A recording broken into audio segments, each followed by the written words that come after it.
Yep. Great.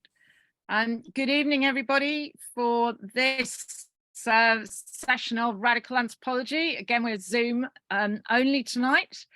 Thanks for joining us. And we are going to have a talk from my old colleague at University of East London, or former colleague when I was at University of East London. This is Mark Jamieson, who is still busily working away there. Sadly, not with the anthropology program, but still waving the flag for anthropology. And he's talking tonight on conceptual tools for thinking about COVID-19 from anthropology. So yeah, please take it away. Okay, thank you very much, Camilla. Hello, everybody. My name is Mark Jamieson, as Camilla said. This presentation is perhaps less about COVID-19 than it is for how really anthropologists think and about the conceptual tools they use. And it's really about the process of relativization, how anthropologists really think not only about the other, but use their ruminations about the other to think about their own cultures and so forth. So let me start this first slide. So as I said, anthropology is not just about trying to understand how those funny people in those funny places and do those funny things and why they do those funny things. The anthropology is as much about denaturalizing and exoticizing one's own culture. So it's really just part of doing anthropology is to relativize ourselves and to show we look at other cultures, other societies, to other ways of being in the world, to, if you like, put up a mirror to ourselves and show that our own cultures are equally exotic, and that what we see there and what we take for granted as being natural a lot of the time is in fact socially and culturally constructed. And since the early 20th century, anthropology has been less concerned with like making sense of what goes on in other cultures, although that still goes on, but with also not with, if you like, presenting exotic cultures, but really denaturalizing and de-exoticizing those other cultures. So it's, but as I said, it's also been concerned with denaturalizing and de-exoticizing the cultures which most of us probably in this room are most familiar with. And two of those cultures have come to be known in anthropological parlance as the Nasirema, and you can see what that is when it's spelt backwards. It has a sort of like nice kind of Amazonian feel, and the other is the Shilne. So I'll be really talking about that and holding the anthropological mirror and using conceptual tools devised by anthropologists working in other cultures to try and make sense of ourselves. The reason I've chosen COVID-19, what I'm interested in is, and when I talk about COVID-19, I'm not really talking here about the extent to which COVID-19 was a killer or whether it was all a big hoax or anything like that. I'm not really concerned with that at all. I mean, you know, I may have particular views on that, I'm sure you have, but what I'm really interested in is trying to make sense of the kind of new kinds of behavior, the new kinds of action and social action, which things like the pandemic and the lockdowns in the initial stages brought to everybody. So I want you to think back to that period a couple of years ago where we were like crossing the road so we didn't get too close to old people. We were all wearing masks. We were all having to make queues behind to get into supermarkets that weren't too full, and we were very conscious of standing so many yards back, and we got sort of quite agitated if people came too close and all of those kind of things. And we began to think about things like the causes of COVID-19. Did it emerge from China or whatever? So it's really kind of thinking about the kind of, if you like, a popular understanding of that, because it's often in those kind of type of crises which you have different kinds of behavior that sometimes they can shed a light on the kinds of perhaps irrational ways in which we act within the world and that we think about the world. So, okay, what I want to do first is I want to read you a little bit from a paper that was published in the American Anthropologist in 1956. And this was a paper called Body Ritual Amongst the Nasirema. And I think this is where the term Nasirema was first actually coined and appeared in the anthropological literature. And what Horace Minor was, this was a spoof article. It was a spoof article, and what he wanted to do was to show how anthropologists, when describing other cultures, not only how they could get it a bit wrong, but more important, it showed us how the anthropological tools of analysis can enable us to exoticize our own culture. So just draw in mind two of the terms that appear in it. One is Nokni Hafso, or whatever that is, which if you look, read that backwards, you see that means something in English. And the other one is Lapitso as well, which is another term. Which if you read that backwards, spell it backwards, it means something.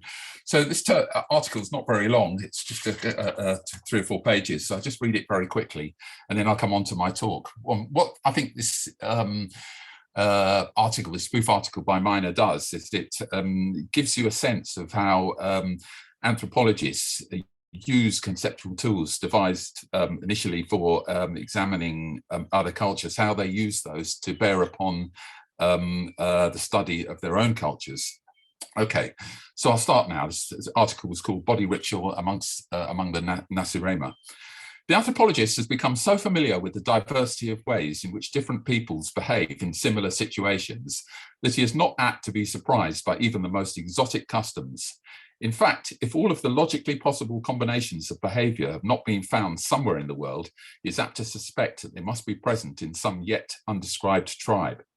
This point has, in fact, been expressed with respect to clan organization by Murdoch.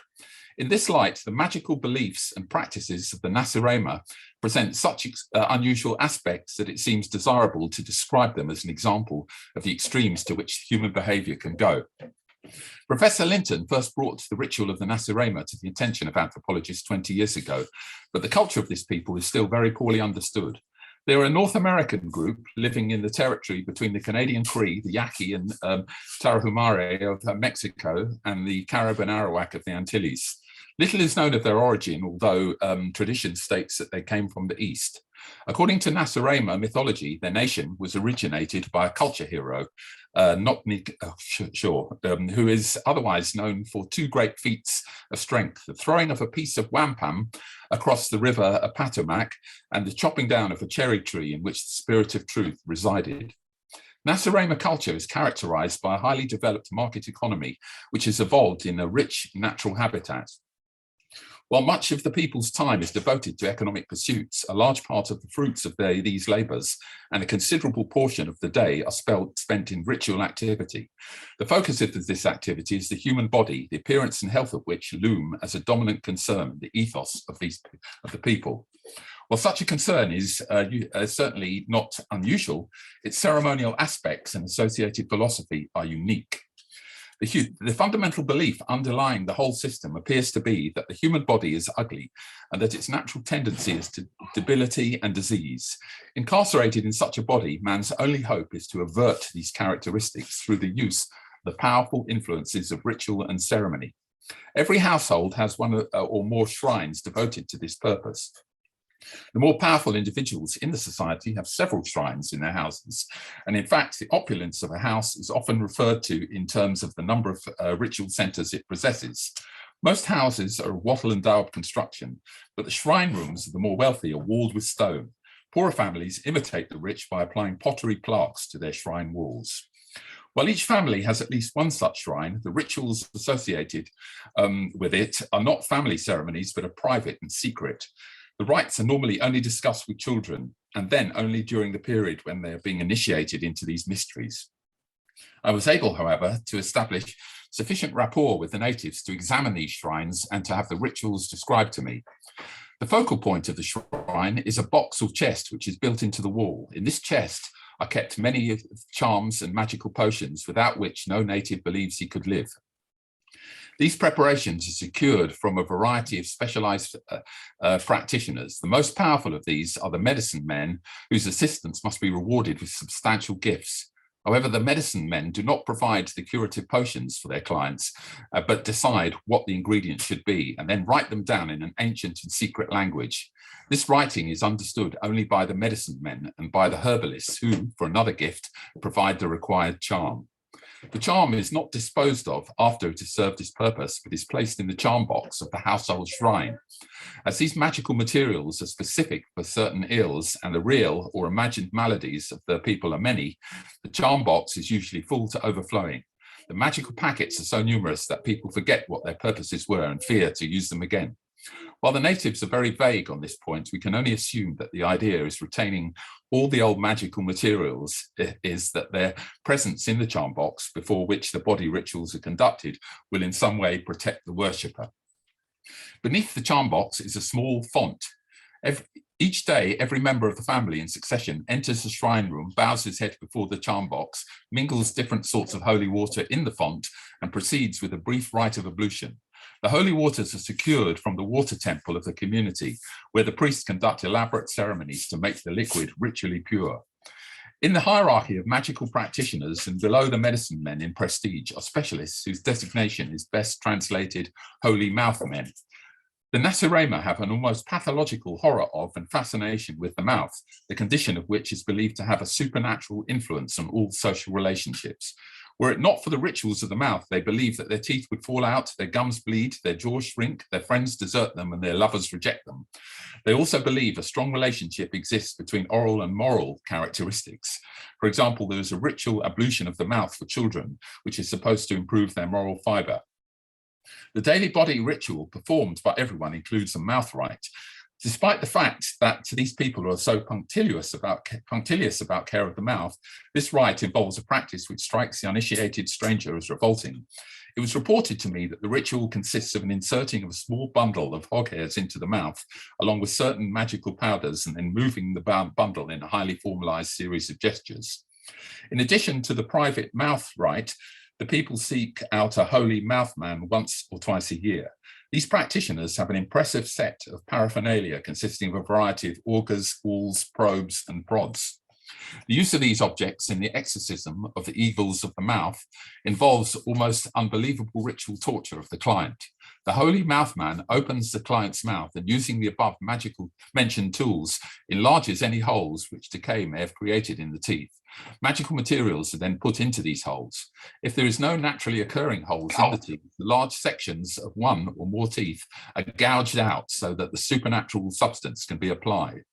In the client's view, the purpose of these ministrations is to arrest decay and to draw friends.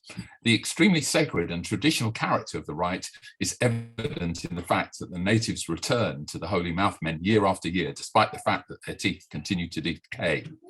It is to be hoped that when a thorough study of the Nasirema is made, there will be careful inquiry into the personality structure of these people. One has but to watch the gleam in the eye of the holy mouth man as he jabs an awl into the exposed nerve to suspect that a certain amount of sadism is involved. If this can be established, a very interesting pattern emerges, for most of the population show definite masochistic tendencies. It was to these that Professor Linton referred in discussing a distinctive part of the daily body rituals, which is of a daily body ritual, which is performed only by men. This part of the rite involves scraping and lacerating the surface of the face with a sharp instrument. Special women's rites are performed only 4 times a year during each lunar month, but what they lack in frequency, they make up in barbarity. As part of the ceremony, women bake their heads in small ovens for about an hour. The theoretically interesting point is that what seems to be a preponderantly masochistic people have developed sadistic specialists. The medicine men have an imposing temple, or lapitzo, in every community of any size. The more elaborate ceremonies required to treat very sick patients can only be performed at this temple.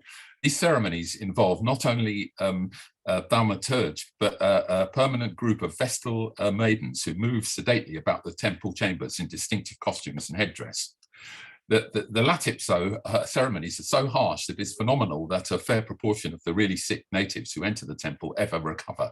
Small children whose indoctrination is still incomplete have been known to resist attempts to take them to the temple because that is there where you go to die.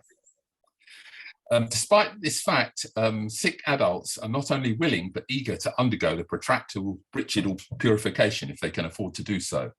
No matter how ill the supplicant or how grave the emergency, the guardians of many temples will not admit a client if he cannot give a rich gift to the custodian. Even after one has gained admission and survived the ceremonies, the guardians will not permit the neophyte to leave until he makes another gift. The supplicant entering the temple is first stripped of all his or her clothes. In everyday life, the Nasirema avoid exposure of the body and its natural functions.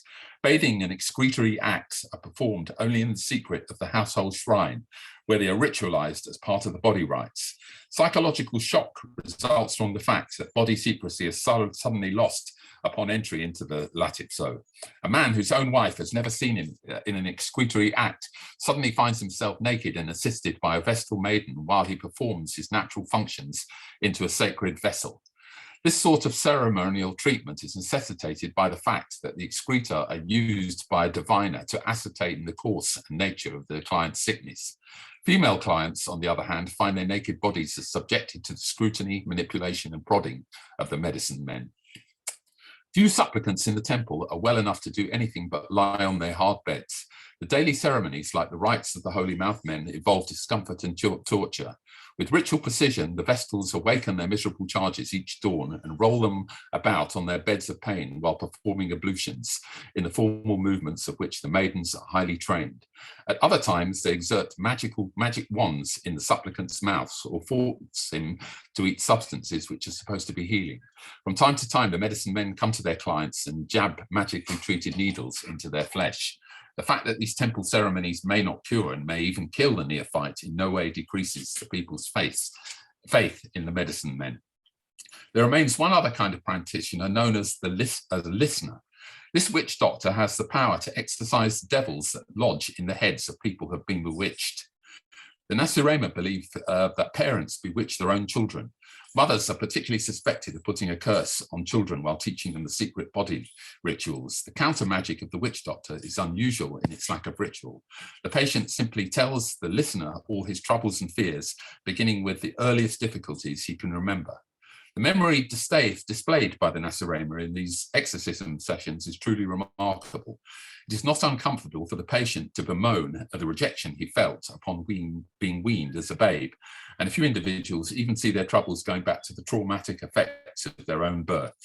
In conclusion, mention must be made of certain practices which have their base in native aesthetics, but which depend upon the pervasive aversion to the natural body and its functions. These are ritual fasts. There are ritual fasts to make fat people thin and ceremonial feasts to make thin people fat. Still other rites are used to make women's breasts larger if they're small and smaller if they are large. General dissatisfaction with breast shape is symbolized in the fact that an ideal form is virtually outside the range of human variation. A few women afflicted with almost inhuman hypermemory development are so idolized that they make a handsome living by simply going from village to village and permitting the neighbors to stare at them for a fee.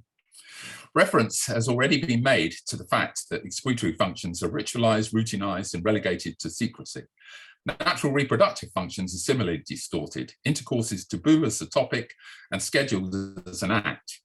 Efforts are made to avoid pregnancy by the use of magical materials or by limiting intercourse to certain phases of the moon. Conception is actually very infrequent. When pregnant, women dress so as to hide their condition. Parturition takes place in secret, without friends or relatives to assist, and the majority of women do not nurse their infants. Our review of the ritual life of the Nasirema has certainly shown them to be a magic-written people. It is hard to understand how they have managed to exist so long under the burdens of which they've imposed upon themselves. But even such exotic customs of these take on real meaning when they are viewed with insight provided by Malinowski when he wrote, quote, Looking from afar and above, from our high places of safety in the developed civilization, it is easy to see all the crudity and irrelevance of magic. But without its power and guidance, early man could not have mastered his practical difficulties as he has done, nor could man have advanced to the higher state of civilization, unquote. So this is Horace Miner's spoof account of what he saw body rituals, understandings of the body and health amongst the Nasarema. Think with that in mind, I want us, like us now, to kind of think about some of the points that Miner was making through that spoof, and think about some of the conceptual tools that anthropology has developed to make sense of some of the topics that are relevant to COVID, and then see how we might apply the way that anthropologists have approached those to the study of how people actually acted and the kind of things that they did during the early phases of the lockdown and the pandemic and so on. So first of all, I want to talk about the different ways of thinking that anthropologists have talk about. And I want to think about the distinction that was made, first of all, famously by James Fraser in The Golden Bough, the distinction between magic, religion and science. In particular, for example, one of the distinctions about magic, for example, one of the things that he talked about magic, science was about really looking at the falsification of particular hypotheses. So that's what scientists do. They think critically at all kinds of phenomena, but scientists are, if you like, organized communities of skeptics. And while, as Evans Pritchard famously said, that skeptics exist in all communities, particularly, and he said they do amongst the Azandi, which he famously studied, that most people don't think skeptically all of the time, for example, and many people take things on trust in religious or ways that can be described as religious, that we take things from authority on the basis of like what we've learned from authority. And also there's a great deal of magical thinking as well. Fraser, for example, talked about sympathetic magic and homeopathic magic, and as well as contagious magic. So in the picture there you see a witch woman from the Ozarks, which is in the Midwest. It's an area where it's remote and quite poor. A lot of settlers from the Appalachians went there, and here's a witch woman making a little doll, which she names after her enemy, and then drives nails into the doll's body to hurt somebody. So this is if you like, a kind of a type of sympathetic magic. So it's like treating jaundice with gold rings because they are yellow, sort of thing, and through that you can have an effect on magic. The idea of sympathetic or homeopathic mean it's like, it's used to treat like, sort of thing. Contagious magic is that we touch the bones of the saints to get better, and through the saints' goodness that the contagious magic might heal us, or something like that.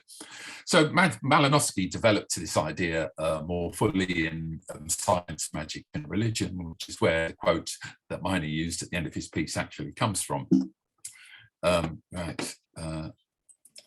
So magic is, if you like, for Tyler, Fraser, Malinowski and others, a kind of failed magic. It's a sort of delusion. And Malinowski and, well, Fraser and so on wanted to ask, why is it that, or particularly really Evans Pritchard, who came along a bit later, wanted to ask the question, well, why do people continue to believe in magic when it so obviously, fails in so many contexts? They think that why should magic fail? Well, they have three reasons. They identified three reasons in particular. One is because sometimes magic seems to work, or apparently seems to work, and I think they thought that that's probably because of perhaps of coincidence, or the magic is maybe used for something that they know is going to happen anyway. So because magic sometimes seems to work, that's why people continue to believe in it. People sometimes, when magic seems to fail, that perhaps it's because they know that that magic does sometimes work, but also because failures may be attributed to errors in performance, violations of taboo, and so on. So the magic didn't work because perhaps a menstruating woman entered the table and that violated the temple, and that violation of that particular taboo caused the magic to fail. And failures sometimes are accounted for by hostile entities who produce counter magic. So it's a counter magic of hostile forms that makes magic not work sometimes. And this is why some of the reasons why the belief in magic or magical belief thinking, even for those of us who purport not to be magical, to believe in magic, that this kind of thinking is essentially magical thinking. And this is why it's persistent. So Malinowski looked at that in things in Coral Gardens, famously looked at that in magic, science and religion in theoretical terms. He looked at it in more empirical terms in Coral Gardens and their magic, and in Sexual Life of Savages. And he saw Malinowski had a sort of functionalist idea that religion and magic could be understood as the human means of allaying anxiety about uncertainty, about death and so forth, and the unknown, the fear of spiritual beings. And what for Malinowski magic did was it allowed man or humans the conceit of having a mastery of his fate. So this is what magic did. It was a way of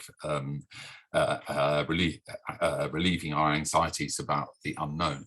But magic in Coral Gardens and the magic that what Malinowski said, that magic also allowed control, coordination, order and control in technical activities. So certain kind of spells would be associated, or certain kinds of magic would be associated with practical activities, which were clearly helped the gardens to grow well, but because it was also surrounded by all kinds of spells that so perhaps, so for example, the reason why doctors wear white coats and nurses certain uniforms and all these things is arguably, you know, perhaps part of our magical thinking in a way, but what they arguably also does, it allows some coordination and order in terms of the control of the more technical aspects of medical practice. So the problem with Malinowski's idea that magic was about allaying anxieties was that some anthropologists have noticed that beliefs in magic and religion maybe produce as many anxieties as they relieve. So that was a criticism of Malinowski. With Levi-Bruhl, in How Natives Think, that he thought that primitive thought was, the thought of so-called primitives was essentially mystical, that he thought that people in pre-literate cultures or societies, that they saw that natural objects had mystical powers or sacred characteristics, and that what he thought that people in those cultures did was that they had some kind of mystical participation in those objects. And he thought that pre-literate thought wasn't really very much concerned with contradictions between what we might think is evidently false and what they thought should happen in terms of, you know, things like magical beliefs not working. So what can anthropological ideas about magic and irrational thought tell us? That, you know, and I think one of the things that really have shown us is that we don't really always respect the need for peer review and scientific methods. So a lot of the time in our thinking about COVID-19, coronavirus, the need for lockdown and so on, that a lot of our thinking about that was arguably determined by our exposure to irrational beliefs in many cases. So, and the example I put here on the slide, on the picture slide, was that when famously Donald Trump suggested that we use injections of disinfectant for COVID-19. Well, I don't imagine that this has been the subject of a peer-reviewed Harvard a study, but you know, I may be wrong on that count. But I think that what it shows is that many people, I mean, that's a kind of rather dramatic example, but I think many people ideas about COVID were really taken, if you like, from others with authority, that religiously, and that kind of thought was like, if you like, magical insofar as it didn't much of many of these ideas didn't really undergo any kind of peer review or scientific method. So what they tell us is that we sometimes seek help using methods by which commended to us by hope and faith rather than experience and patient experimentation. So I think this is one of the kind of thoughts that occurred to me as thinking about this kind of period of the early COVID-19 and lockdown periods. I want now to kind of think about witchcraft beliefs and what their importance for anthropology and what they might be able to tell us about this same thing. So until the professionalization of anthropologists, that beliefs in witchcraft, as these were studied by social scientists, that these provided evidence of irrational modes of thinking amongst savage others. So witchcraft was something that primitive people did. Primitive people had primitive modes of thought, and this is a bit like the Levy-Bruhl article. Witchcraft beliefs were situated by Fraser, Malinowski and others within debates distinguishing between science, magic and religion sort of thing. So witchcraft beliefs tended to, depending on what they were, tended to be situated between magic and religion. The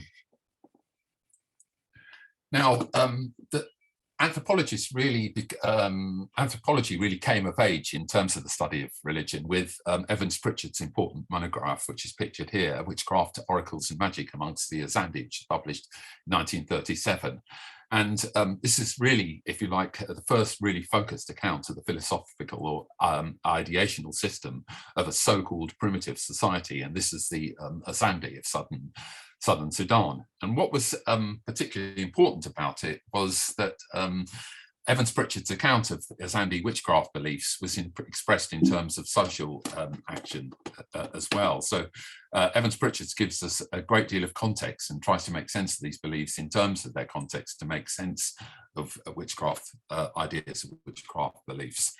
So Evans Pritchard demonstrated that witchcraft beliefs, along with those surrounding sorcery, magic and oracles, form constituents of a logical and coherent system.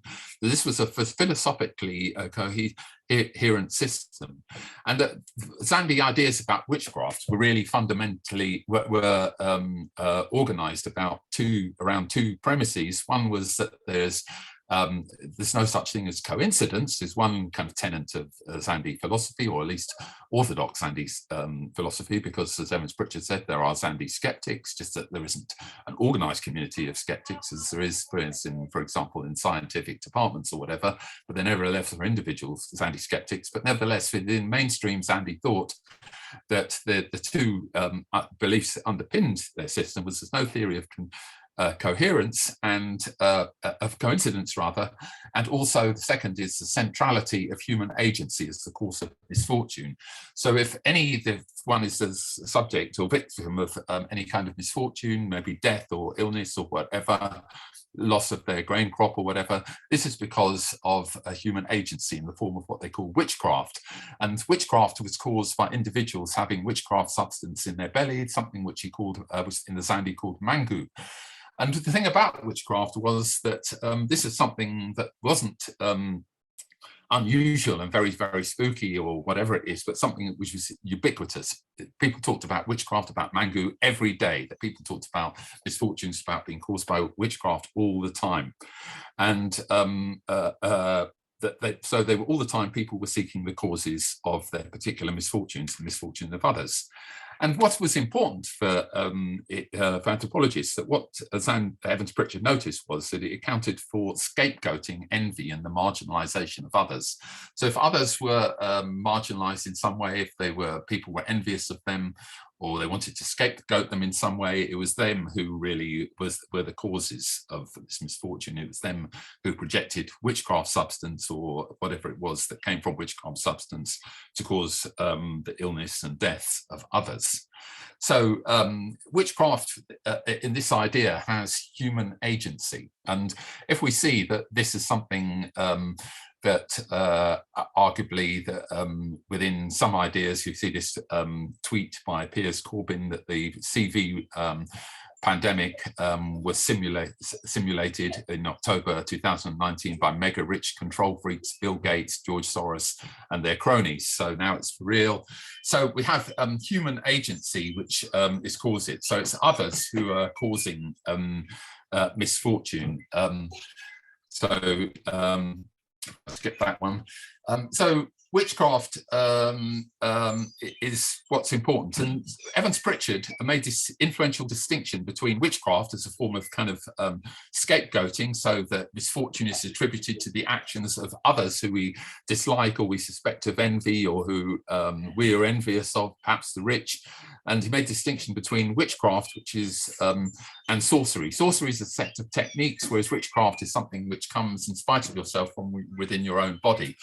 And you have Evans Pritchard's examined the role of the witch doctor and the relationship between the mystical and the empirical, which is captured in this notion of the second spear. And what that meant for the Sandy, the second spear, was that if somehow the posts that hold up a granary house where the grain is are eaten by termites and fall down and seriously injure or kill you, that the Sandy know that it's the termites which have caused the post to disintegrate and fall on you. But what they say is, why did that happen to me at that particular time? Well, that's the second spear, and that's the kind of underlying reason behind the first spear, the kind of evident, what seems to be the empirical cause of that misfortune. So the Sandy are interested in the second spear. So, and again, Evans Pritchard argued that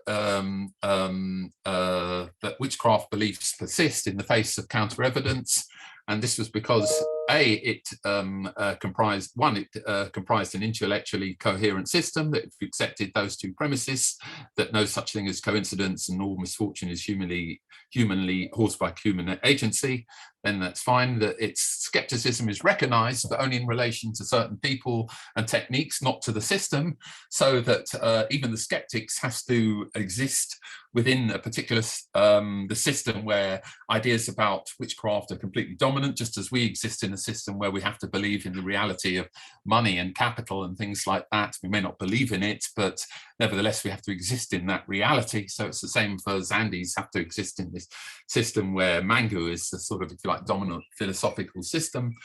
That failures of magic were explained by poor technique, counter magic, breaking of taboos, and that sometimes, as I said earlier, that magic does seem to work sometimes, or perhaps insofar as it might predict events that would have happened anyway.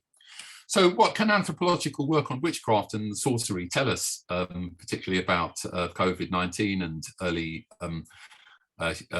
human reactions to it? That people tended to look at human agency as responsible for the spread of coronavirus. You know, things like China, this is a conspiracy by China, a conspiracy by 5G, by the internet companies to make people go more online because they were staying more at home and things like that. So people attributed human motives to the appearance of coronavirus and COVID-19 very much as many Zandi attributed human motives for misfortunes caused by witchcraft and so on. And where people tended to find that human agency causing misfortune was where there were existing social tensions. So, for example, with internet providers, with China, and with people like Bill Gates and so on, that these are people with whom many people are envious of them, or countries which were such as China, or places where there was this tension, or 5G, which people were suspicious of. So it's those kind of places that we look for misfortune. So I want to talk now move to a slightly different kind of thing and look about the relationship between ideas about pollution and COVID-19. So I want to talk about a people called the Meru, a people of Kenya, and the Meru Megwe, which is a religious leader amongst the Meru, and the Meru Mugwe's left hand. The left hand is in some sense very powerful and sacred, but it's also in some sense like polluting. And we have to, that the Meru Megwe are one of many peoples who make a symbolic, important distinction between right and left, and that this is a society which there is, if you like, that the universe or the cosmos is divided into two principles. This is something which is very common, anthropologists note. So we can think of the Bororo in South America, where you have these two principles, two principles which are similarly divided in everything, such as clan membership, and the things that exist in the world are divided into these two principles. And for the Meru, the two principles are right and left. So you've got the day, light, maleness, white, so-called white clans, and political power. The left hand is associated with night, with darkness, with female things that are female, with so-called black clans, and with ritual authority. This is an article from Rodney Needham, which you see the reference there. And what Needham was particularly interested in was the Meru Mugwe's left hand. Here you have this ritual leader, and why he's interested in why the left hand is considered sacred and is covered during certain kinds of rituals, and is kept from being polluting during those kind of rituals.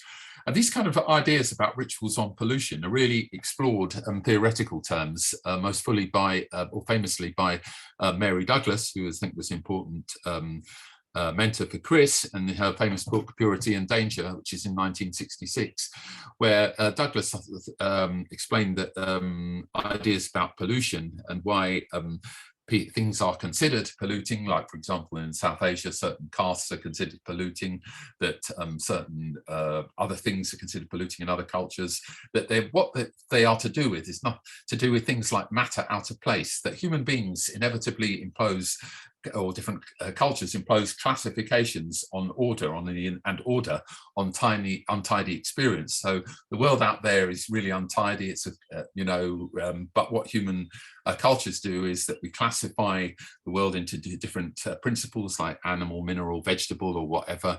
And what we do with that classifications, whether they're so-called scientific classifications or pre-scientific classifications like animal, mineral, vegetable, or whatever, that they impose order on untidy experience. So you have Australian Aboriginal peoples who organize the cosmos into 8 principles. You have 8 clans that marry into each other in certain ways, certain prescribed way, and each of those clans is responsible for a particular area of knowledge or particular part of the universe which has devolved onto those clans during the period of the dreaming, and it's through certain marriages and certain inactions that you maintain those classifications and maintain that order of the universe. And things that are out of place, that don't fit into that universe, are polluting, are in some sense ritually suspect, or in some instances are made sacred.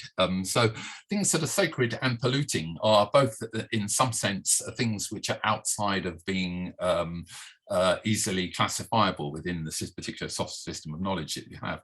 So human beings deal with these in different ways. One example is by killing twins or infants with, inverted commas, deformities. So this is how human beings deal with these things that are untidy in terms of the forms of classification that they have. So see Louis Dumont's Homo hierarchicus for more of this in relation to the South Asian caste system. So matter out of place, and purity and danger and things like that, and it's keeping certain things ritually isolated from one another. So you have here kind of social distancing. Of course, our hunter-gatherer specialists such as Jerome, Ingrid, Mona and others say that many of us have been socially distancing for 10,000 years or whatever, but anyway, this is arguably to be understood in ideas about purity and danger, that COVID threatens our bodily purity, and that we keep away from it. That's how we do it. So, and anomalous categories are really, Mary Douglas argue, is really what we should be concerned with as anthropologists, in that these are things that defy particular classifications within the cultures. So within Leviticus, for example, it's all those in the waters, the fowls, the beasts, the creeping things, all of those kind of things are part of the social order, as I remember. But then you've got, and it's those unambiguous animals that are considered in Leviticus as being edible, but some anomalous animals with funny hooves or who do funny things which are considered abominations, those things which are hard to classify, and those things are considered inedible and abominations. Sacrificial animals have to be unblemished. So we have to, if we're going to eat things for sacrifice, they have to be unblemished, which is perhaps why Morrison's have really had to really sort of reinvent the blemished carrots and things like that, that some of us are brave enough to eat. They will buy naturally wonky carrots, but many people perhaps are rather, feel rather queasy about this idea because they're carrots that in some sense blemished. And this idea of Mary Douglas, she was very critical of the idea that these anomalous categories have to be understood in terms of medical materialism. So the argument that Arabs and Jews don't eat pork because pork went off very easily in the desert and was could get food poisoning. She thought that was an absolute nonsense. That Douglas kind of, I'm sure very rightly, thought that this was much more to do with, if you like, things that were problematic in terms of human classifications and the organization of cultural and social knowledge. So you find this in why certain creatures become assume, if you like, such ritual importance and become sacred in some ways, like examples of pangolins, dolphins, and manatees. So amongst the lele, and in Africa, whom Mary Douglas studied, that you have, I think that's in Zambia, that the pangolin is considered it's a focus of ritual attention and occult attention, and is sacred in some sense because it has scales like a fish. You find it on top of trees like a bird, but at the same time it's mainly runs along the ground. So it belongs in those three areas of experience: the waters, the air, and earth. And in that sense, it's it doesn't fit comfortably into any of those areas of lele knowledge or classification. So it becomes the focus of ritual attention and becomes sacred in some sense. Amongst caboclos, that's Portuguese-speaking peasantries in the Amazon, that river dolphins also acquire that, because obviously they look and seem to do what fish do, but the same sense, quite obviously, that you know, once you look at them in terms of if you cut one up and look at it, you can clearly see that it's not really a fish, that it's more like animals on the land. So dolphins in many parts of South America and perhaps other areas also assume that kind of significance in terms of being ritual knowledge. Amongst the Mosquito and Rama of Nicaragua, it's manatees, which are often sometimes called sea cows by some people, also are similarly problematized, and also the focus of considerable ritual attention, and somehow often represent have some kind of have key important roles in the social classification of people through certain kind of rituals where they're butchered and killed and eaten, and the meat divided in particular ways that reinforce social integration. Okay, let me see how we're doing for time. I don't think I've got time to look at this stuff on Tsar. So what I want to look now at is also some views on shamanism, warfare, and the production of persons as well, and what that might tell us. So yeah, just before that, I just wanted to, sorry, I missed this one, is this slide, that what can pollution beliefs actually tell us about COVID-19, the kind that Mary Douglas has interrogated, and the kind that really what they represent is that they say that the health of the body in some sense represents the health of society. This is a Durkheimian idea, but it's also an idea that goes back to Fraser, that Fraser's idea was with the killing of the divine king, the king of sacred priest king of Nemi, that you kill the priest, and the person who kills the priest becomes the new priest king, and so forth. But you kill the priest king because his body is failing, and that's why the crop or the fertility of the kingdom is failing.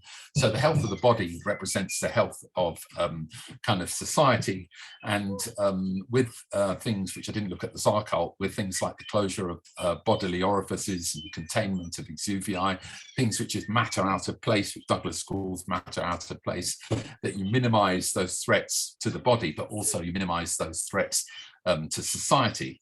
And it's through that perhaps we can understand kind of how anthropologists might think about things like social distancing, the use of face masks and other PPA equipment by the lay public, that this is to, if you like, to stop what is perceived of that kind of pollution, which somehow, and you can see the link between coronavirus as being polluting and somehow being socially polluting when you say stop coronavirus, deport all illegal aliens, see this, close the borders, stop immigration. And I remember at the time that some people who Chinese or of Chinese origin, even though that they many of them may not have been to China for a long time or never been to China, if they were you know, perhaps of Cantonese descent, Hong Kong Chinese descent or whatever, you know, if they were lived in this country for a long time or whatever, or that, you know, they had as much chance of giving people coronavirus as anyone else, or not giving it as anyone else,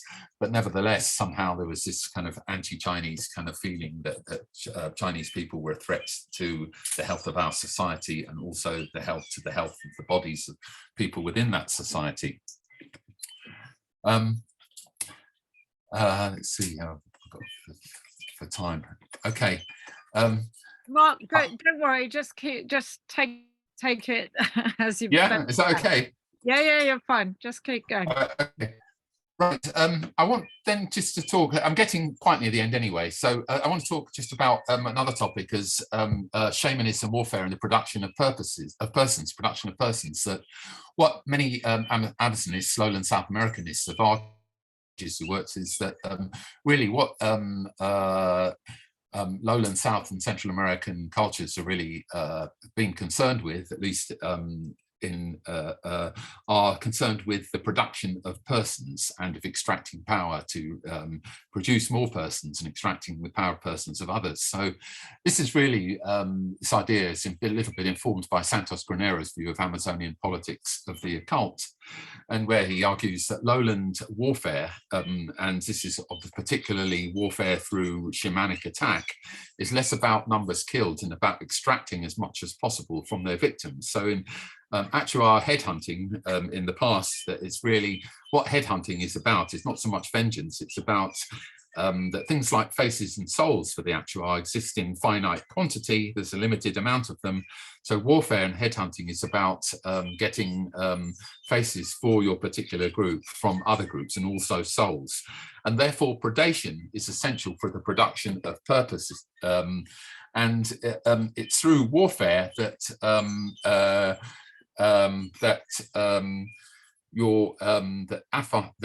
enemies, your enemy become your prey, and so forth. So you have this, if you like, this alignment of affines, in other words, your in-laws, versus consanguine, your own family kin, are equivalent to enemies, like your enemies are your affines. So the whole thing about Amazonian kinship and politics is that it's really centered on the domestication of the final other. In other words, really turning your in-laws from dangerous enemies into something that you can deal with. And different Amazonian societies handle that in kind of different ways. Either they make them kin, like the Piaroa, or they attack them and take hostages from the others, like, or that's the theory of Tucano warfare and so forth, or they capture them through in-law capture, like, for example, the mosquito and so forth.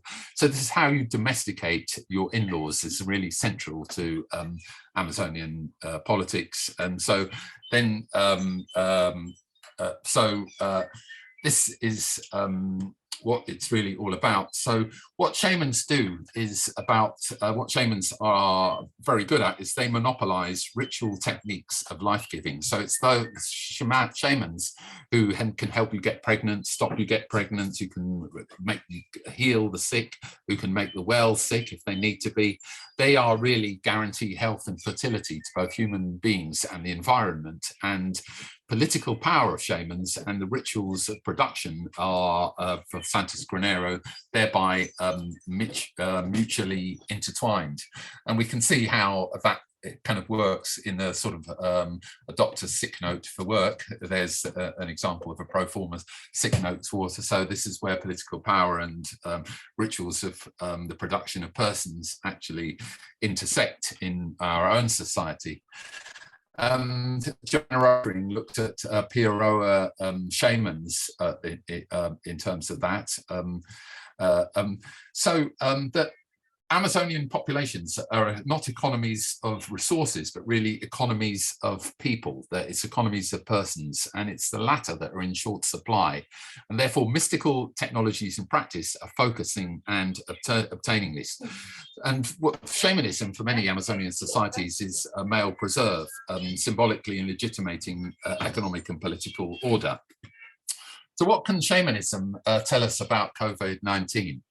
That perhaps that, you know, that the spread of coronavirus is a matter of the work of enemy shamans, and that we use our shamans enter those other worlds to do battle with those enemy shamans and do battle with the magic that is sent by those enemy shamans. This is very much an Amazonian perspective, but it's something which we, you know, certainly kind of struck me when listening to some of the discourses on in the early days of the COVID-19 emergency and the lockdown. So the idea was also that shamans are responsible for our health and well-being, for keeping foreign bodies, human and otherwise, at arm's length. So this is what shamans in the Amazonian conception are like, and this is something which we perhaps certainly occurred to me during the height of the COVID-19 emergency. So what modernity, one thing that Max Weber, if we can come back to our point about early ideas about magic and religion, is Max Weber famously predicted that modernities, which came with the growing dominance of rational capitalism, would produce a disenchantment of the world and the abolition of magic. That modernity spreading through capitalism would produce this new rational way of thinking, and we become disenchanted, the gods would be banished and magic would be abolished. But the evidence has that since come to light suggests that Weber was quite wrong, and that so-called moderns are quite as irrational as their pre-capitalist forebears. And I think that the kind of ideas about COVID-19, and there's some of them on the right, some of the ones that were seem to be around, that these seems to be quite right. This criticism of Weber seems to me quite right. So we have the assumptions of governing the universality of money and capitalism, and the critique the universality of private property and notions of ownership, and critique the university of the family. That anthropologists did that, like Morgan and Engels and so forth. And this is what one of Morgan's and Marx and Engels, they put forward these kind of ideas, all of these ideas about private property, the family, money, capital, these are all social and historical constructs, and that capital then becomes very much like a supernatural power, like mana or wakan. Mana is a type of supernatural power in the Pacific. Wakan is the Lakota and Dakota idea about supernatural power, which is similar to other ideas in the North American plains. So money and capital are supernatural power. It's about mystification. We've got commodity fetishism, alienation.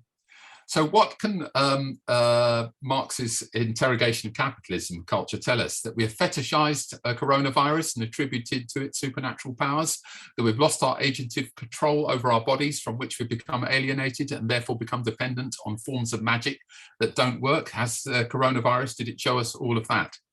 So views from anthropology. Do popular views of coronavirus tell us anything about modes of thought and irrational beliefs, about witchcrafting and sorcery, about order, pollution and the social body, about medicine men and bad spirits, about capital and the virus as supernatural powers? The virus is very much like capital insofar as it's a supernatural power. I don't know. I'll leave it to you to give me some ideas. Thank you very much.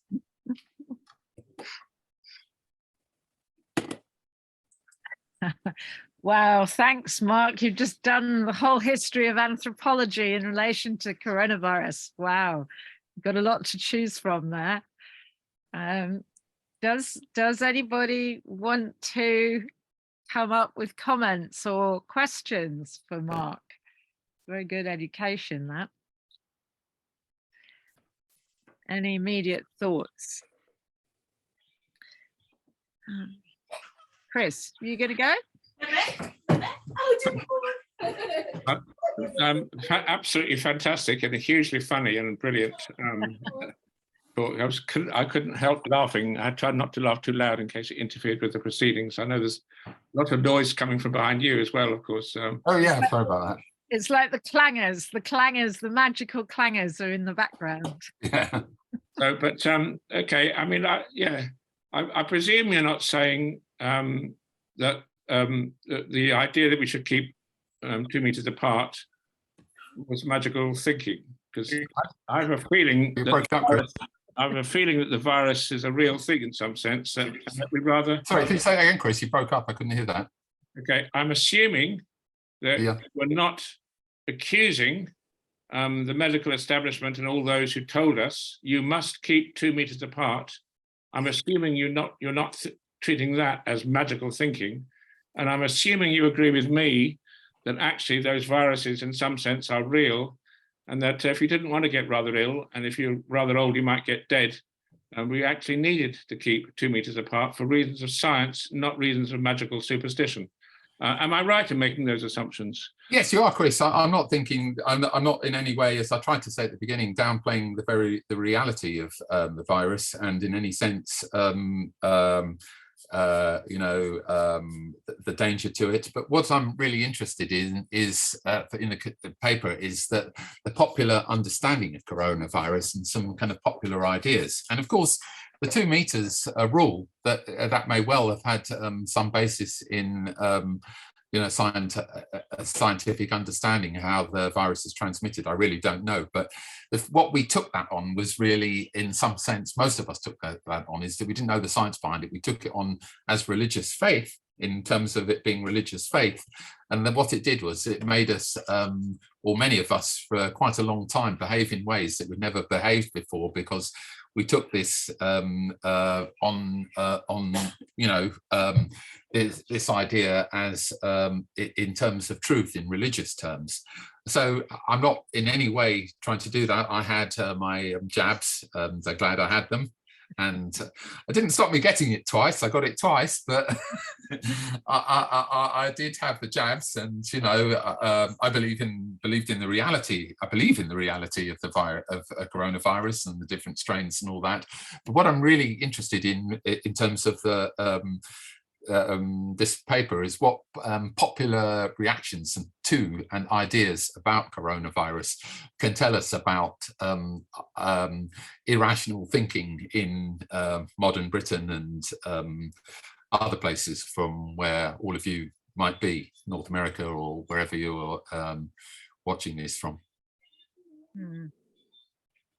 Yeah, because of course, really at the beginning, there was a lot of confusion about whether it was being transmitted by surfaces or by airborne. And there was a lot of resistance to assuming it was airborne, because that had whole different implications. So people were doing all this polishing of surfaces and disinfecting whole roads, and this did turn out to be a really magical effort. Yeah, and in defense of the science at the time, that they didn't have time to sort of do research and wait for peer-reviewed papers to clarify which was which and which was not, you know, which was if either of them were effective or not. But nevertheless,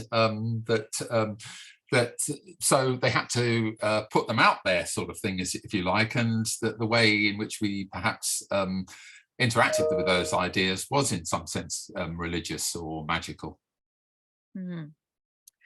I had a couple of other points on some of these theories.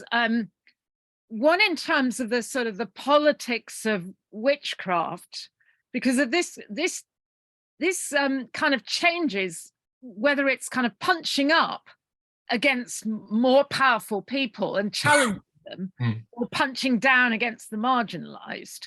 And of course, that could flip either way with COVID. I mean, and it's interesting to analyze why it did in different circumstances go either way.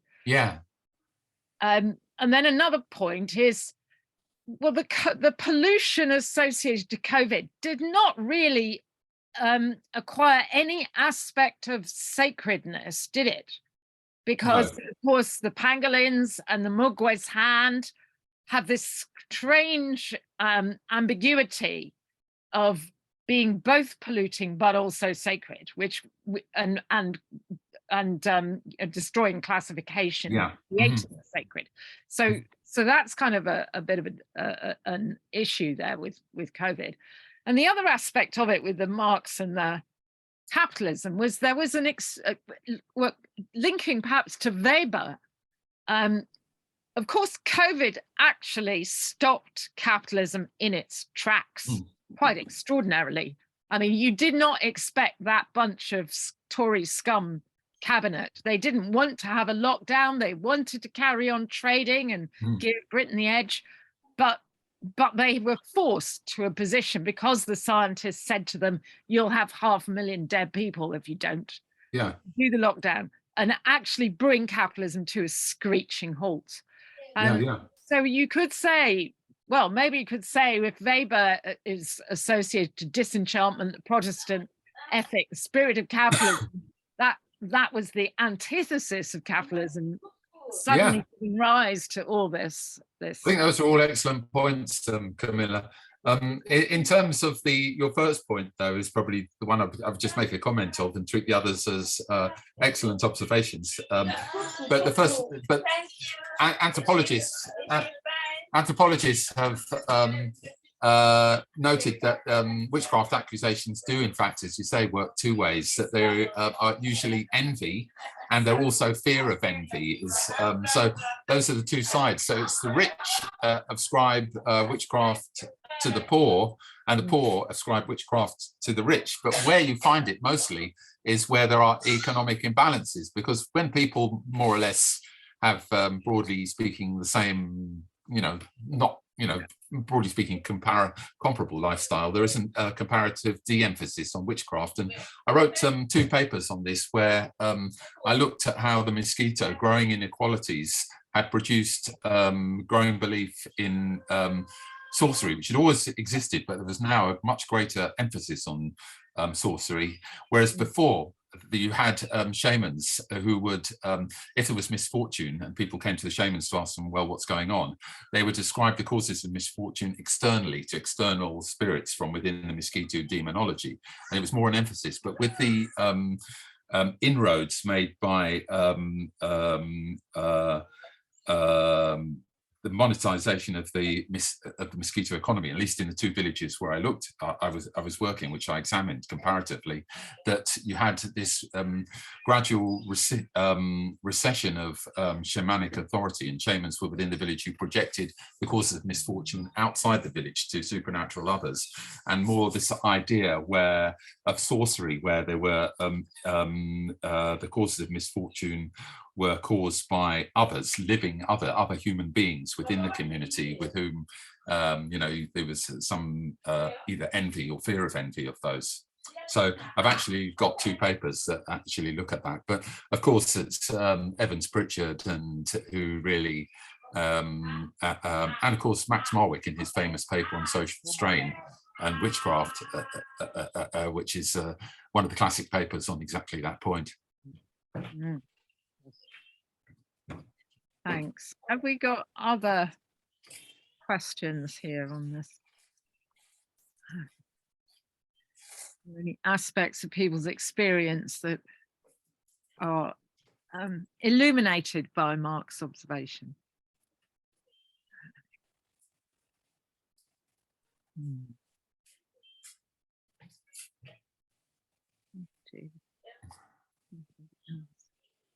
Oh, we must be able to. Oh, Did we have somebody? Well,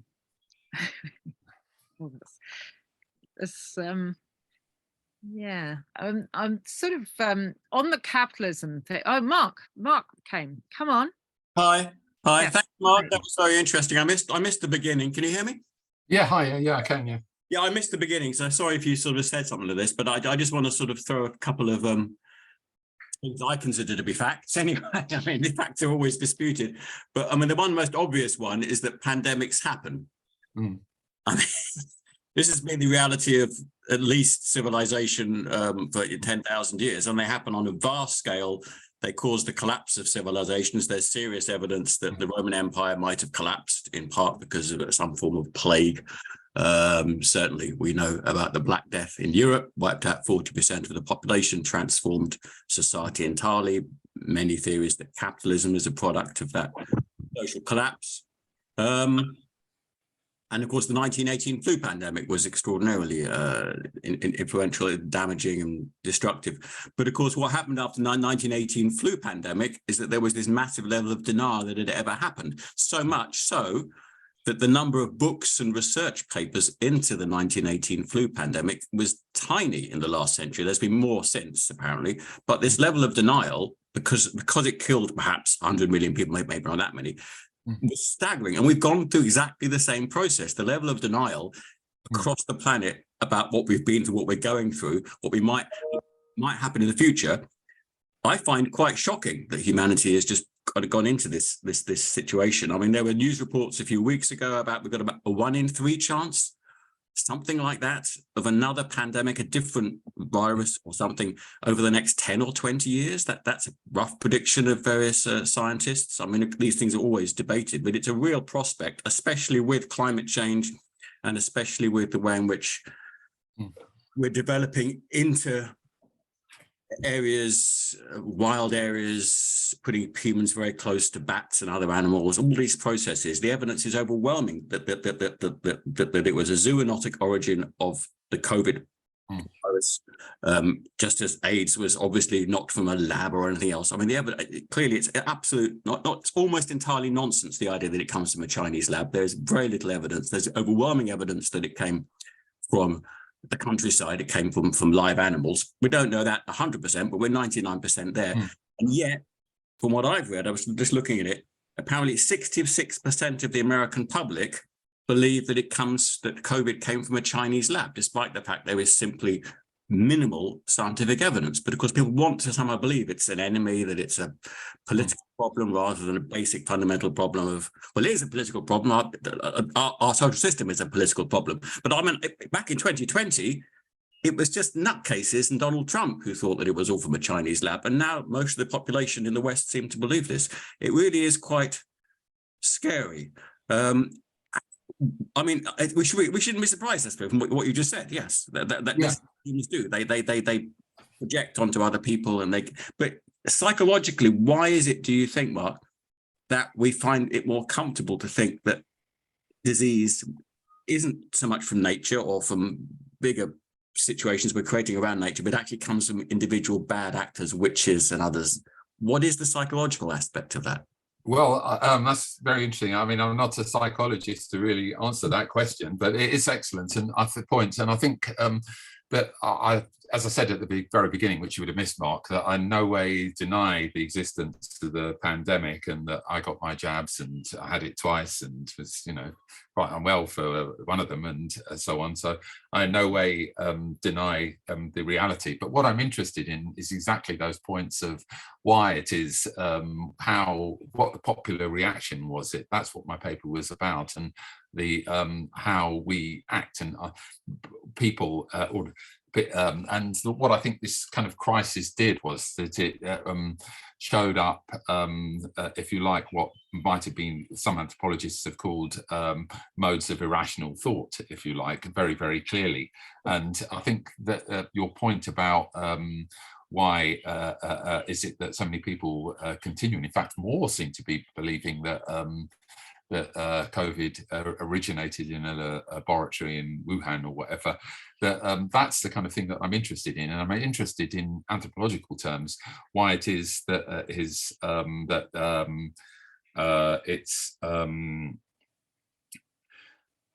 that it's attributed to an other, in other words, China, of which we, are fearful of, because, I think many people are fearful in particular of the Chinese economy and things like that. And I think that China represents for many people a sort of dangerous other kind of thing. And I think as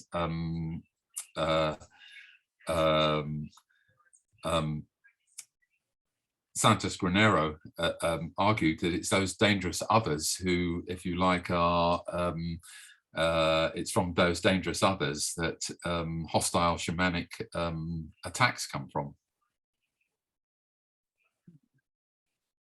I don't know if that addresses what you were saying.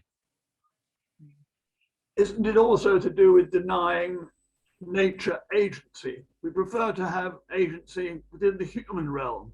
Oh, yes, like yeah. The idea of nature out of control and revenging itself upon us. That's a really, really interesting point. The Chinese version is preferred because it offers control. Mm-hmm. The other one is, heaven and earth treat the thousand things like straw dogs. No one likes that one. Yeah. I mean, in terms of the two papers that I alluded to, that I was looking at exactly this point. I was arguing that in a situation where there was more or less equality of economic opportunity in these two mosquito villages, well, one mosquito and one Ulva, but mosquito speaking, that misfortune, the causes of misfortune were projected outwards by community shamans, outwards onto non-human others. But as soon as you get these sort of economic inequalities that start to be felt, that's when you begin to get that those misfortunes begin to find human agents, sort of thing, if you like.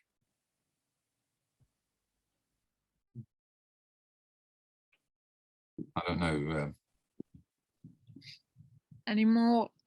Irene, can you say something about your question in the chat, or do you want me to read it? It was responding to Mark's question to Mark, and talking about the memory of the 18 to 19 flu. And Irene says, because I realized in 2020, this memory is very localized, along with all rituals of protection against epidemics in various communities. Some remember and follow them. Other communities have no idea about it, even if they might be close to the former communities geographically.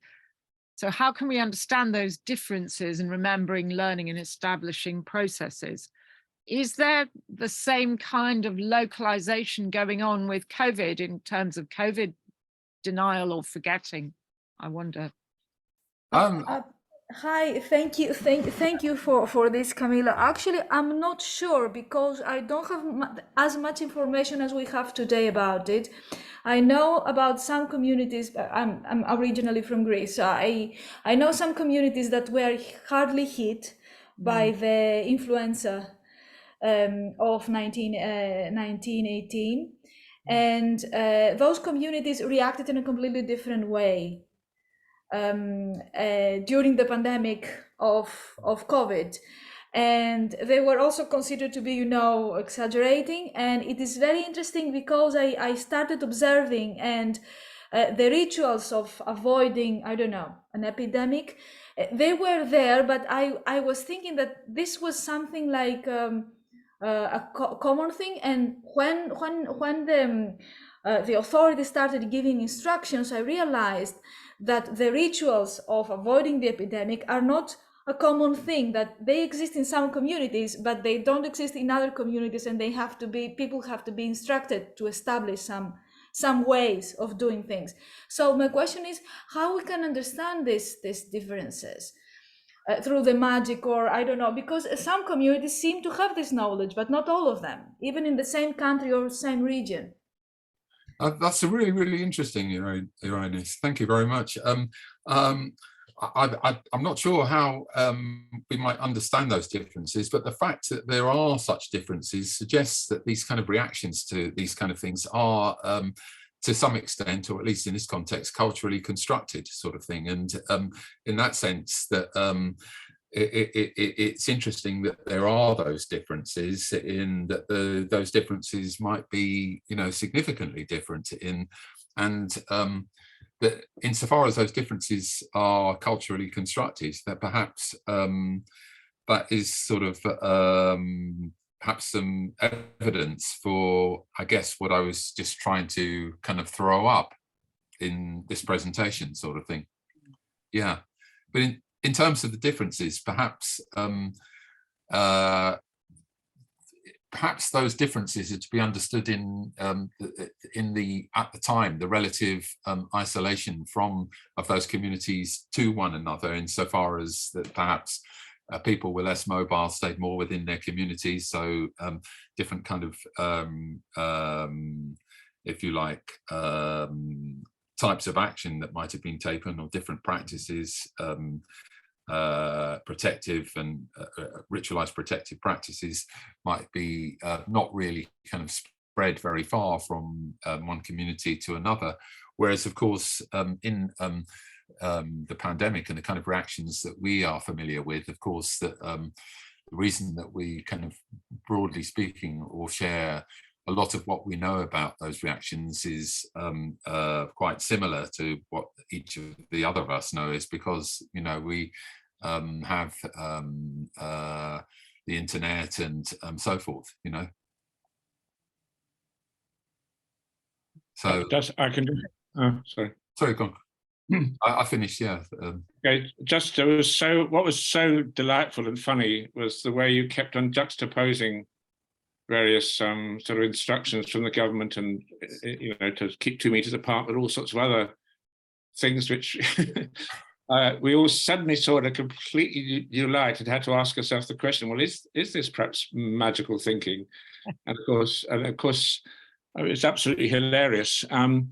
But of course, the serious point is that the people who were COVID skeptics were very often the leading voices in COVID skepticism were basic science skeptics. The whole of science is a conspiracy, and of course, in particular, climate science skeptics. So when you were showing us Piers Corbyn describing, you know, the vaccine program as an attempt to poison everybody, because there's actually deliberately put Bill Gates and George Soros, and note the anti-Semitism in that, of course. They deliberately put poison in the vaccines in order to kill huge amounts of the population. Of course, everybody knows this completely insane brother of poor Jeremy Corbyn also thinks that when I used to know him quite well, because, you know, because of the links with Jeremy, and so we used to come across Piers, and he's always claimed that climate's always changing because of sunspots. And when I, not at all willingly, but I sort of bumped into him a few years ago, he assured me that the whole planet is getting cooler. His evidence being that there was a climate conference up in Scandinavia somewhere where it was actually snowing, and he thought that was a huge demonstration of the fact that the planet's getting cooler. So I suppose just the point is that there's a general skepticism of science, which of course you can sort of understand in the sense that as science becomes more and more sort of distant and anonymous and elitist and corporate funded, and where the scientists, at least until very recently, just reported back to the government and didn't speak in their own voice, as at last as Camilla was pointing out recently, last now with the emergency of climate so dire, so immediate, now at long last beginning to not just speak to the politicians and the state, but to talk to all of us in their own voice.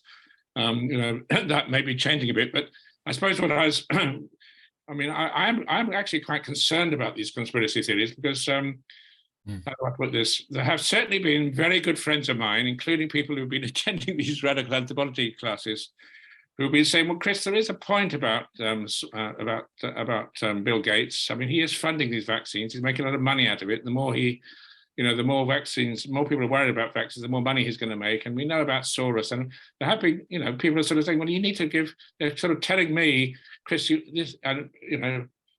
need to stop believing in science because actually science is largely controlled by very rich people. And there's a rather scary amount of well, maybe both sides are right, the skeptics and the scientists. And I think that's actually very dangerous. And I'm wondering, actually, I'm even wondering even this evening whether there are some people here who possibly, might be dissidents in terms of what you've been saying might actually be, Yeah.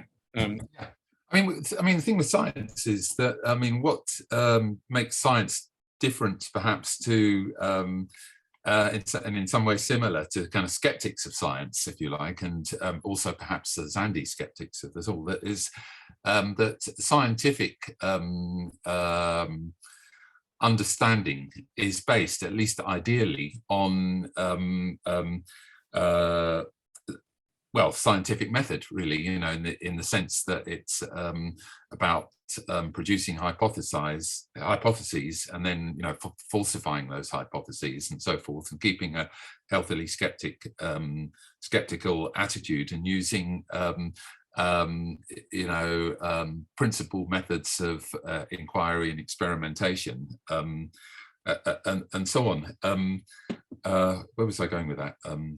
Kind of the similarity of skeptics and of scientists and skeptics of science. Yeah, but the point is with the skeptics, the thing about science is organized communities of skeptics who are skeptical, who have a principled skepticism. Now, I don't mean a morally principled skepticism necessarily, although it might be, but a principled skepticism insofar as it ideally is its principles, because it uses the tenets of scientific method in a kind of recommended sense of people like Popper and things like I don't know, whoever,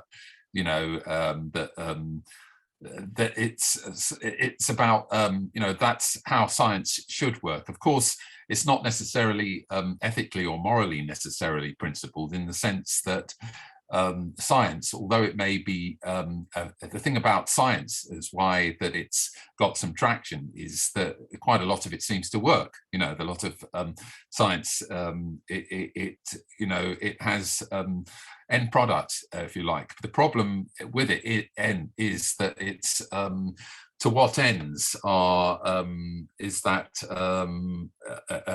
product. For what ends is that product produced, kind of thing, and that's the kind of issue. But the problem isn't necessarily with science as a kind of type of practice in an ideal kind of sense. It's the problem is with how science actually might be used.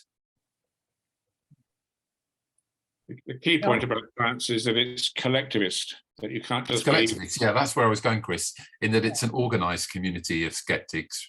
So Zandi skepticism, the reason the Zandi don't have science in inverted commas is that they have the Zandi have many skeptics, but there isn't really an organized community of a funded community of skeptics, that every time a Zandi skeptic dies, that that's part of the critique of Mangu, the ideas about Mangu sort of is lost, sort of thing, John? Well, it also, surely scientific thought embraces uncertainty. Uncertainty absolutely, is fundamental to any scientific process. Yeah. That's one reason why it's not liked and not understood, because people prefer certainty. Yes, exactly. I mean, and that's, I think, the key difference between, as Fraser and Malinowski saw it, is between science on the one hand and magic and religion on the other, insofar as magical and religious thinking were based on certainties, whereas science wasn't. It was based on, importantly, on uncertainty and examining those uncertainties and seeing if through experimentation and examination whether we could falsify those uncertainties, or whether experimentation or examination of the evidence actually lent some kind of support to those ideas, even if it was considered provisional in purely scientific terms.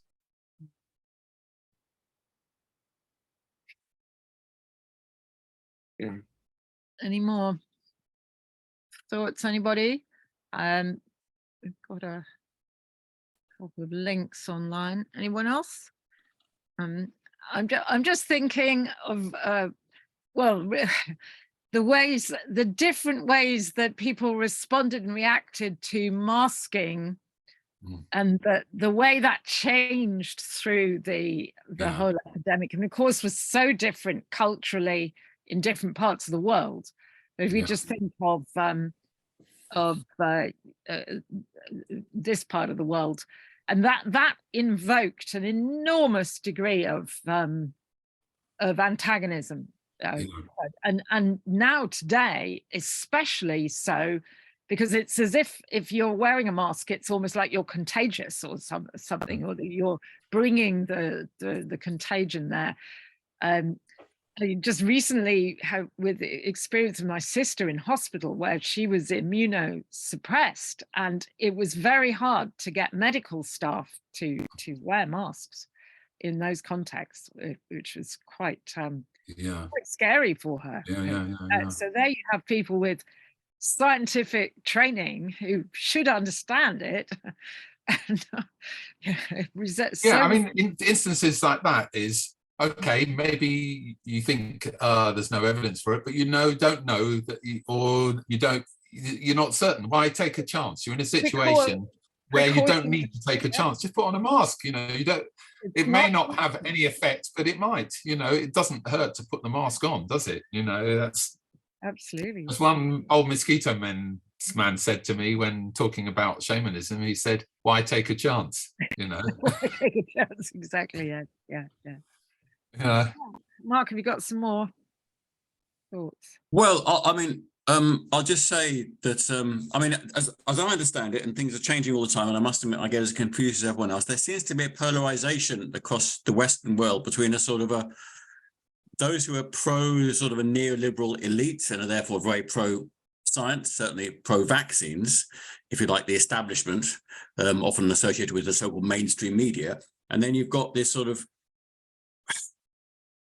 anti-establishment, but it is mostly right-wing, although sometimes it does think it's left-wing, which has this very strong anti-science bias, and often anti-vaccine bias. I mean, we've now got a situation in America where two likely possible candidates in the next presidential election, DeSantis in Florida and Robert Kennedy Jr., both seem to be very anti-vax. We could have a situation in a few years' time when there's another pandemic, and the US government are refusing to hand out and invest in vaccines because they think vaccines are some evil conspiracy by Bill Gates or whatever. I mean, it's hopefully not, but it is quite scary. And I think it's important.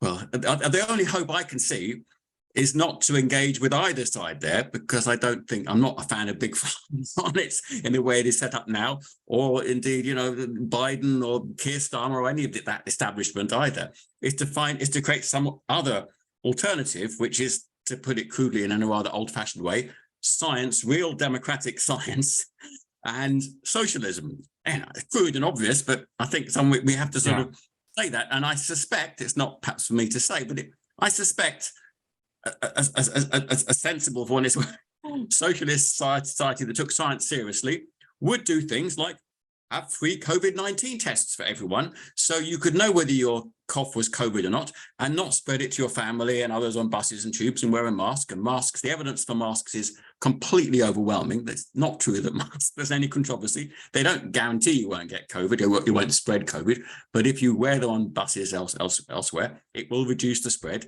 And rather than having 1 million people having with COVID at any one time, it could be down to 500,000, and thousands of lives will be saved. It's not really rocket science, and scientists, there's a consensus on that. It's pretty unequivocal. Why the NHS have this reluctance to use masks is because it's this bureaucratic mess, in my opinion, controlled by ignorant Tory politicians.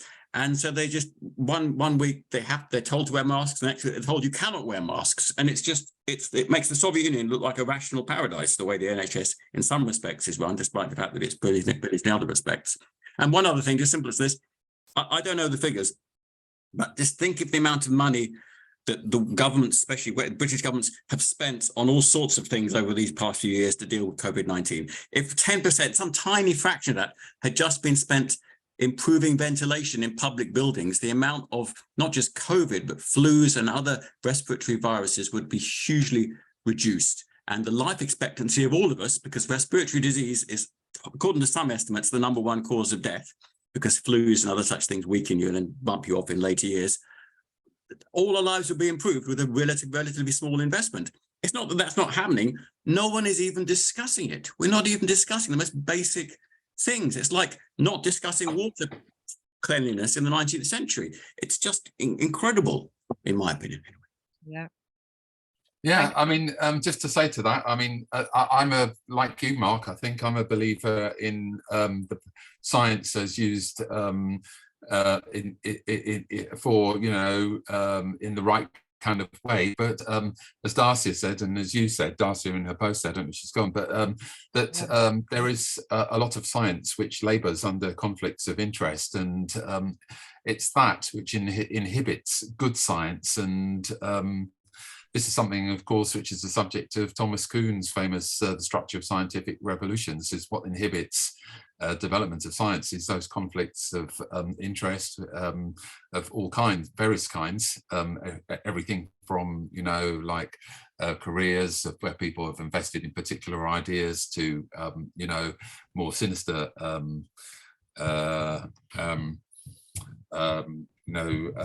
sinister reasons why good science doesn't going forth and so on. And that's really where the beef is. So there's people who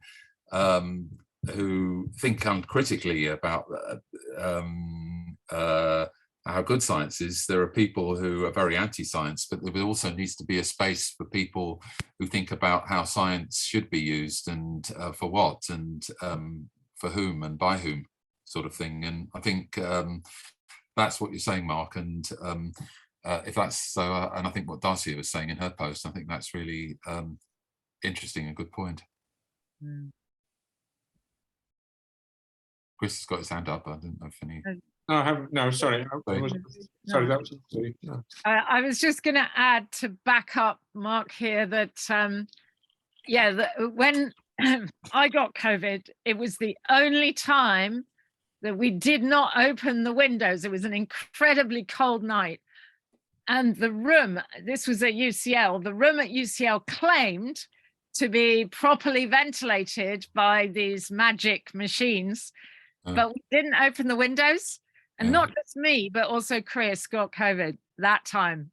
Yeah. Every other time we've opened the windows. Well, bad science produces bad technology, which has bad effects, and also that we the bad technology because we think we buy that technology because we think it's good. That we are duped into religiously investing in bad technology because we have faith in science. The faith in real good science is justified, but there's a lot of bad science out there. There's a lot of crap out there, yes. A lot of crap out there.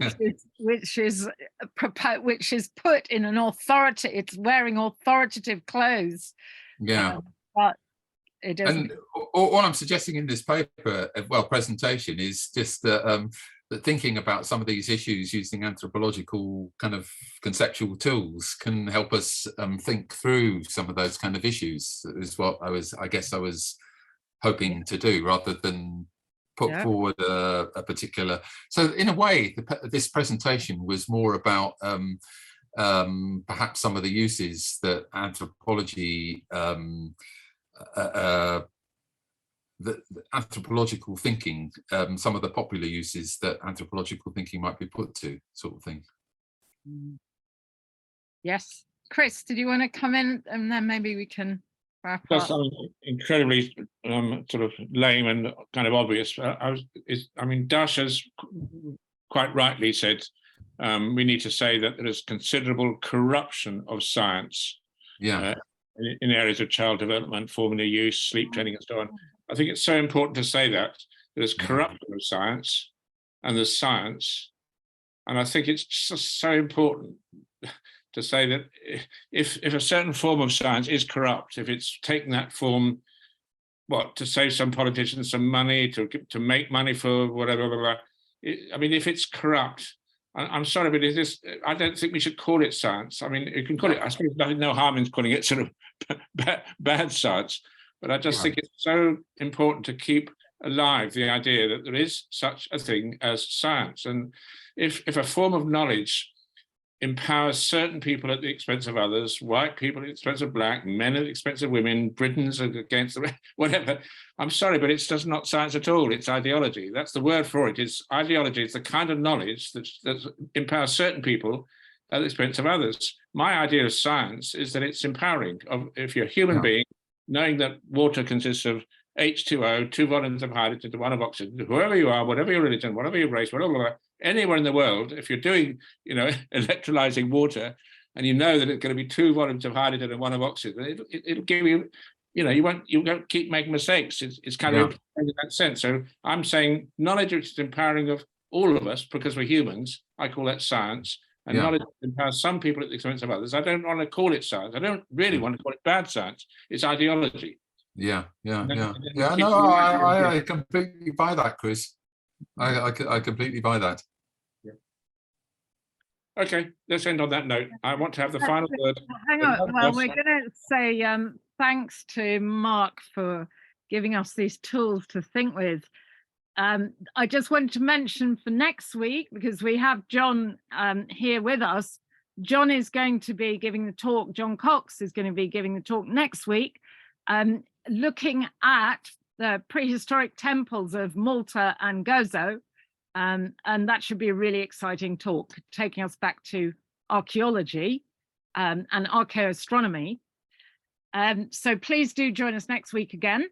But meantime, let's say thank you very much to Mark Jamieson for coming in and talking tonight. Thank you so much. Thank you very much for inviting me, and thank you for your questions and feedback. And that was really wonderful. Thank you very much. I really enjoyed it. Great. Great. Next time, hopefully, we'll be at UCL again. Absolutely, yeah. Yeah, let's hope.